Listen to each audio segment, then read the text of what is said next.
Достар, сіздерге жақсы жаңалығым бар. 1 қыркүйектен бастап жаңағыдай сұраныс көп болды ғой. Америкаға қалай барамыз, грин карта толтырасың ба, ананы істейсің ба, турвиза жасайсың ба деген сияқты. Осы іспен айналысатын болып жатырмыз. Бұрын өзім бұл салада жұмыс атқарғам. Қазір мамандармен сөйлестім. Біздің бұрынғы команда қайтадан іске қосылатын болады. Алдағы 2 ай біз дайындық өткіземіз. Кейін Астана және Көкшетау қаласында ең бірінші болып ашыламыз. 1 қыркүйекте адамдардың құжаттарын дайындап, қазақы тілде келісім шарт жасаймыз, басқа да тілде керек болса жасаймыз. Сонымен жұмысты бастаймыз деп отырмыз.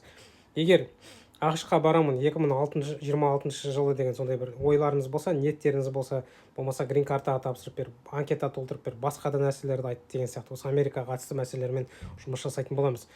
Осы бастан шоттарыңызға ақшаны жинай беріңіздер. Өйткені әрбір жерге шығу үшін біраз қаражат керек. Мына адам кредит алып Америкаға турист болып кете алмайды.